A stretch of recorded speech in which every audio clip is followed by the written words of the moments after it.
Assalamualaikum warahmatullahi wabarakatuh. Di sini saya akan mengajarkan tutorial cara menggunakan RStudio. Sekarang ini kita buka dulu aplikasi RStudio-nya. Setelah itu ini tampilan RStudio.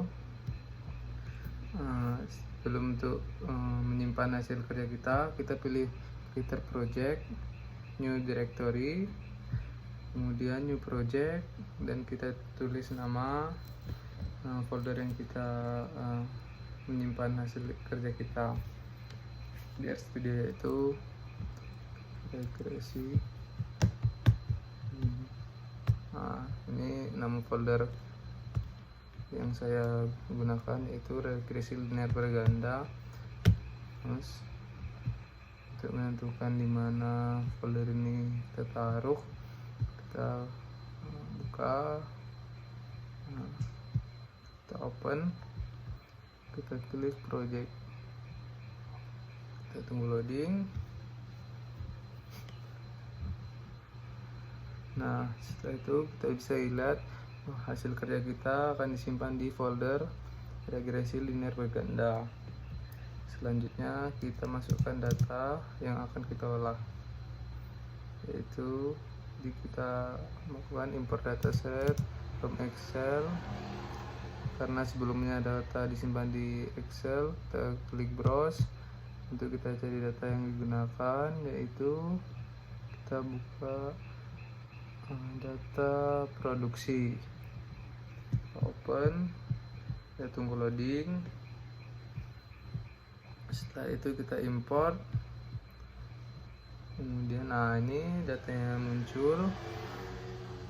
Kita terlebih dahulu memodelkan regresinya, itu dengan cara model. Oke, untuk menampilkan model regresinya kita menggunakan fungsi lm dengan data frame regresi lm. Karena di sini kita variabel y, kita gunakan variabel x, y, x1 ditambah x2. Apabila teman-teman menggunakan lebih dari 2 variabel, teman-teman dapat menambahkan tanda plus, tambahkan variabel x berikutnya. Kemudian kita lanjutkan data berikutnya, itu yang data kan disimpan dari folder produksi, maka kita tulis produksi untuk menampilkan regresi, data frame-nya regresi. Nah, ini dia hasil regresi bergandanya, yaitu variabel y dipengaruhi oleh nilai konstanta sebesar 22.000,008. Nah, ini dia. Dan variabel x1 5745 dan variabel x2 345921. Dalam analisis regresi linear berganda ini ada 4 uji asumsi klasik, yaitu yang pertama uji normalitas, uji numerik, dan uji autokorelasi, dan uji heterogenesitas.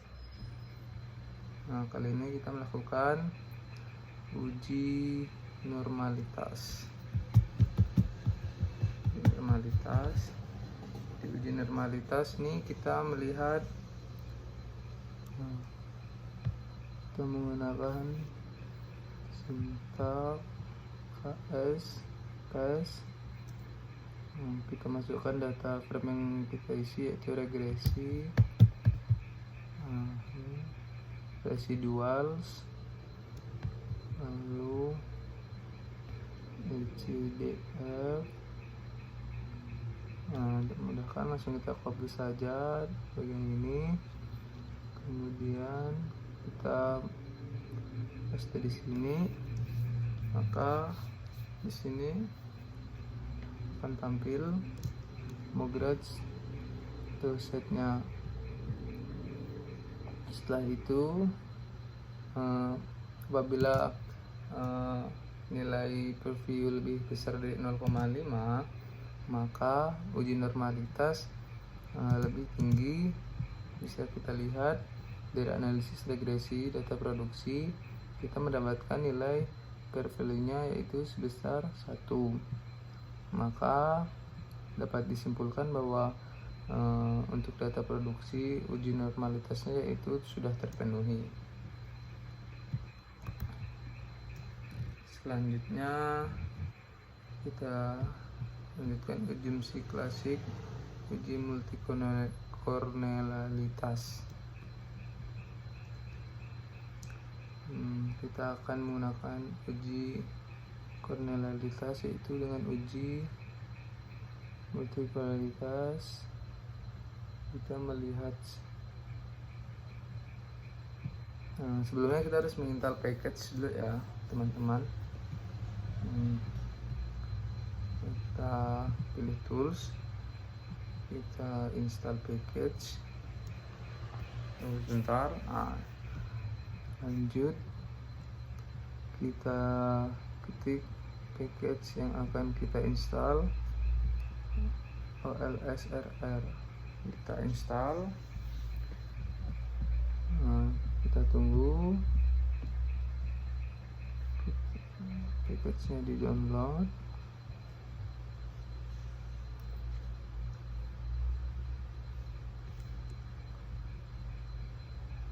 Oke, setelah package-nya di download, kita di library olsr,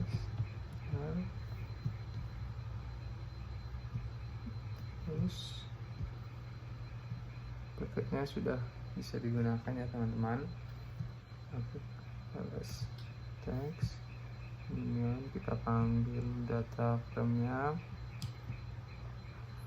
dengan normal regresi, terus kita run. Nanti nilai toleran dan nilai cube di teori akan dijelaskan apabila toleransi lebih besar dari 0,01 dan nilai nya dari lebih kecil daripada 10, berarti tidak ada gejala multikolerialitas. Sedangkan di data produksi ini kita lihat bahwa nilai toleransinya yaitu variabel x1 dan x2 yaitu lebih besar beda 0,01 dan nilai nya lebih kecil daripada 10. Maka dapat disimpulkan bahwa tidak ada gejala multikolerialitas pada data regresi linear berganda pada hasil produksi ini. Habis itu kita akan melakukan uji konsumsi klasik berikutnya, yaitu uji autokorelasi. Kita akan melihat data dari sampel, yaitu kita install package, kita ketik lmtest, lanjut kita install, kita tunggu RStudio nya mendownload package lmtest nya tersebut. Tunggu sebentar.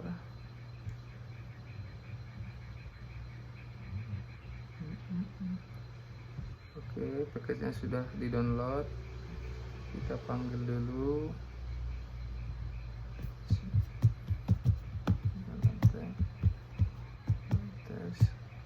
setelah itu sudah bisa kita gunakan.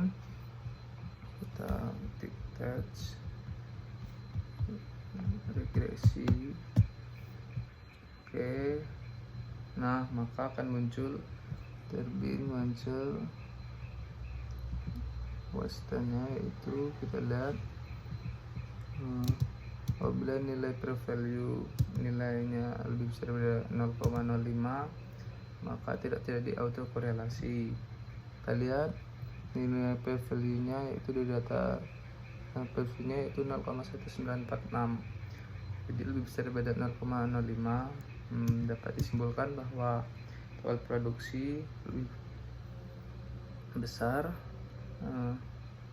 Jadi autokorelasinya dalam hal ini tidak terjadi autokorelasi ya teman-teman. Selanjutnya kita lanjutkan ke uji asumsi klasik yang terakhir, yaitu uji heterogenositas.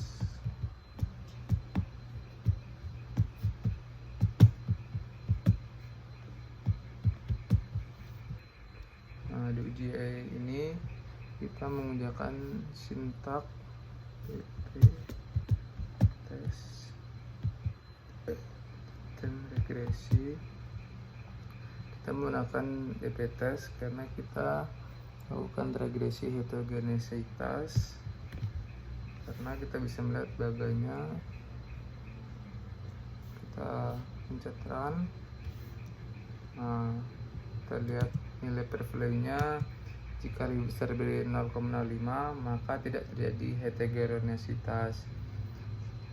Pada data produksi ini kita dapat melihat nilai per value-nya 0,4528, berarti lebih besar daripada 0,05.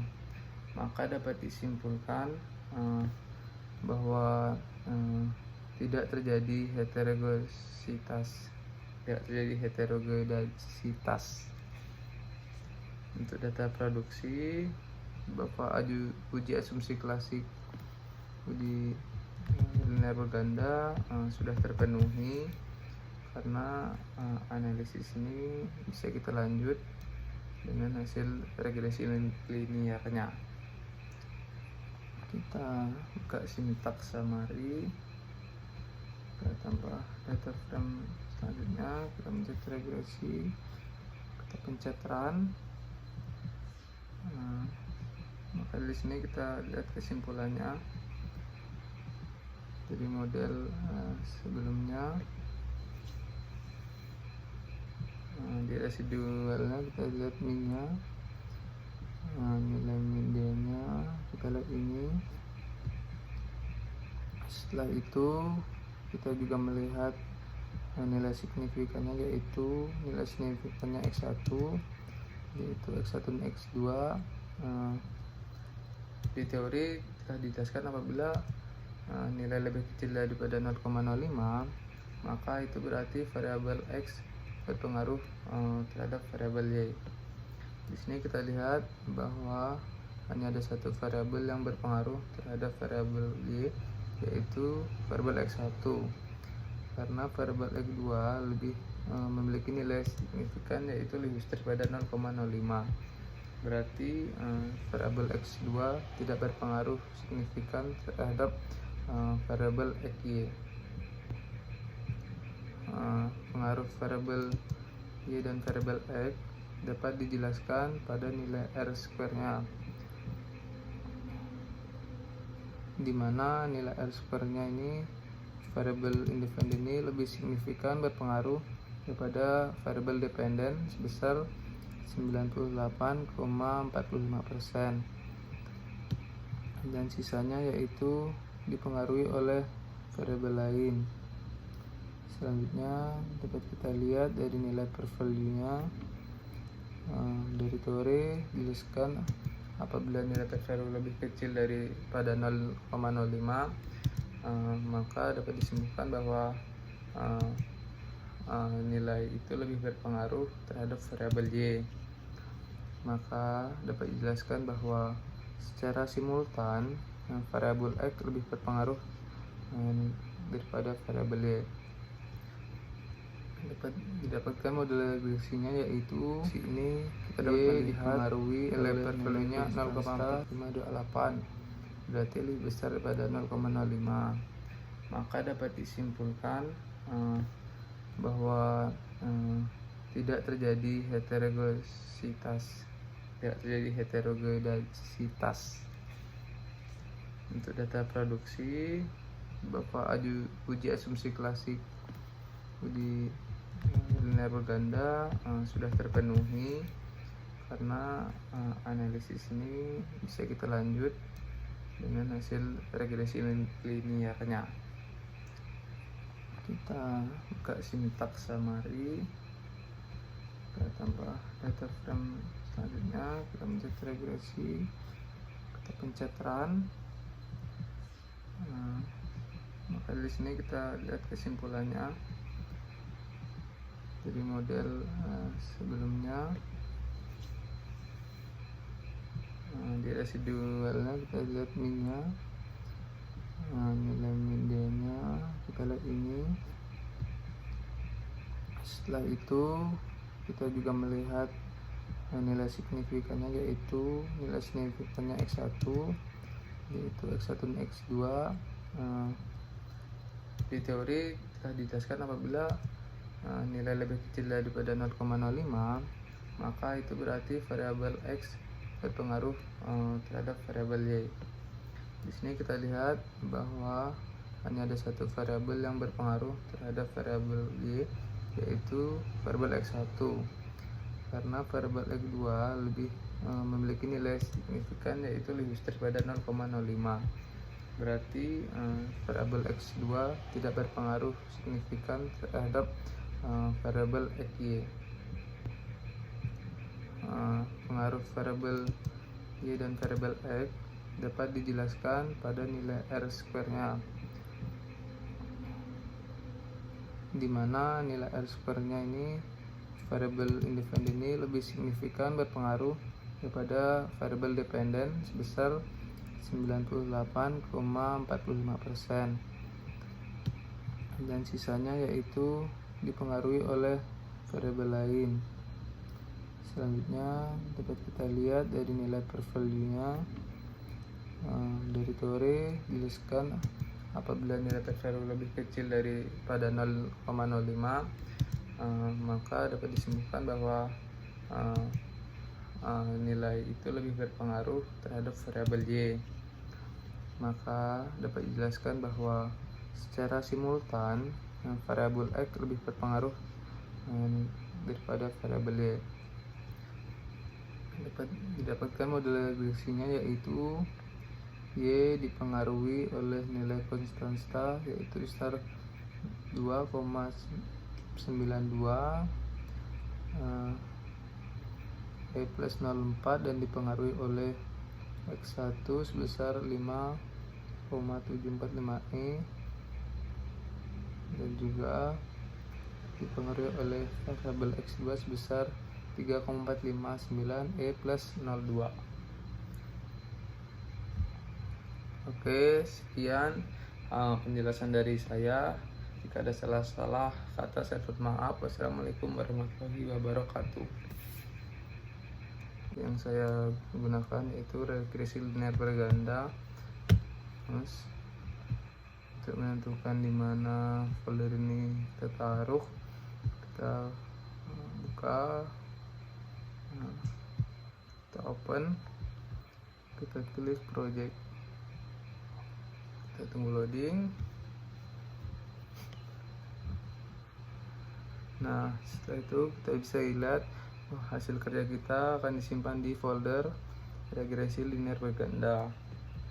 Selanjutnya kita masukkan data yang akan kita olah, yaitu kita melakukan import dataset from Excel. Karena sebelumnya data disimpan di Excel, kita klik browse untuk kita cari data yang digunakan, yaitu kita buka data produksi, open, kita tunggu loading. Setelah itu kita import, kemudian ini datanya muncul. Kita terlebih dahulu memodelkan regresinya, itu dengan cara model. Oke, untuk menampilkan model regresinya kita menggunakan fungsi lm dengan data frame regresi lm. Karena di sini kita variabel Y, kita gunakan variabel X, Y, X1 ditambah X2. Apabila teman-teman menggunakan lebih dari 2 variabel, teman-teman dapat menambahkan tanda plus, tambahkan variabel X berikutnya. Kemudian kita lanjutkan data berikutnya, itu yang data kan disimpan dari folder produksi, maka kita tulis produksi untuk menampilkan regresi, data frame-nya regresi. Nah, ini dia hasil regresi bergandanya, yaitu variabel Y dipengaruhi oleh nilai konstanta sebesar 22.000,008. Nah, ini dia. Dan variabel X1 5745 dan variabel X2 345921. Dalam analisis regresi linear berganda ini ada 4 uji asumsi klasik, yaitu yang pertama uji normalitas, uji numerik, dan uji autokorelasi, dan uji heterogenesitas. Nah, kali ini kita melakukan uji normalitas. Di uji normalitas nih kita melihat, kita menggunakan sintak KS. Kita masukkan data frame yang kita isi, yaitu regresi, residuals, lalu LCDF. Untuk memudahkan langsung kita copy saja bagian ini, kemudian kita paste di sini, maka di sini akan tampil Mograd atau setnya. Setelah itu apabila nilai preview lebih besar dari 0,5, maka uji normalitas lebih tinggi. Bisa kita lihat dari analisis regresi data produksi, kita mendapatkan nilai per value-nya yaitu sebesar 1. Maka dapat disimpulkan bahwa untuk data produksi uji normalitasnya yaitu sudah terpenuhi. Selanjutnya kita lanjutkan asumsi klasik, uji multikornelalitas. Kita akan menggunakan uji kornelalitas, yaitu dengan uji multikornelalitas kita melihat, sebelumnya kita harus menginstal package dulu ya teman-teman. Kita pilih tools, kita install package.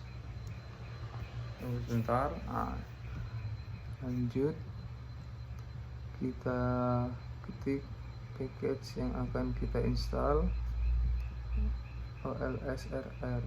Kita install, kita tunggu package-nya di download.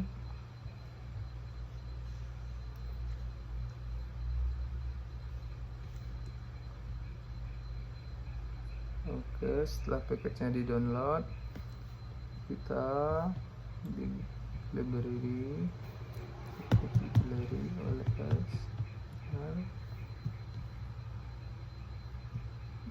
terus package-nya sudah bisa digunakan ya teman-teman.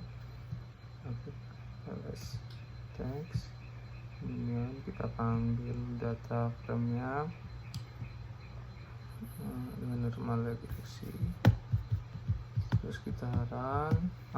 Ini nilai toleran dan nilai fit di teori akan dijelaskan apabila toleransi lebih besar dari 0,01 dan nilai fitnya lebih kecil daripada 10, berarti tidak ada gejala multikolerialitas. Sedangkan di data produksi ini kita lihat bahwa nilai toleransinya yaitu variabel X1 dan X2 yaitu lebih besar beda 0,01 dan nilai fitnya lebih kecil daripada 10. maka dapat disimpulkan bahwa tidak ada gejala multikolerialitas pada data regresi linear berganda pada hasil produksi ini. Habis itu kita akan melakukan uji konsumsi klasik berikutnya, yaitu uji autokorelasi. Kita akan melihat data dari sampel, yaitu kita install package, kita ketik ln test, lanjut kita install, kita tunggu studionya mendownload package lm testnya tersebut. Tunggu sebentar.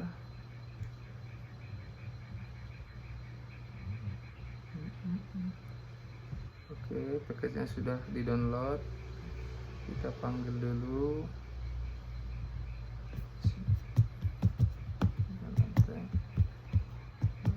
Setelah itu sudah bisa kita gunakan.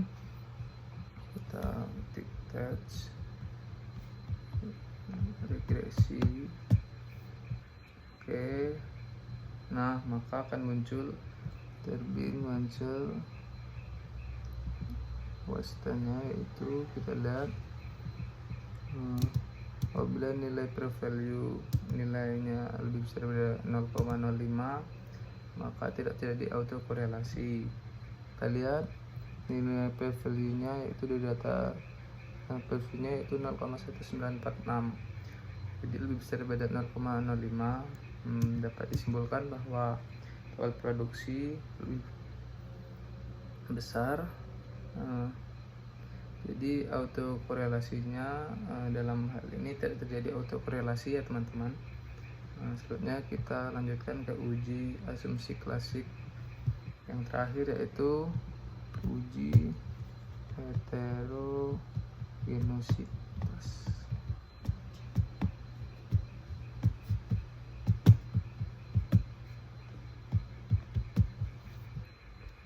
Di uji ini kita mengerjakan sintak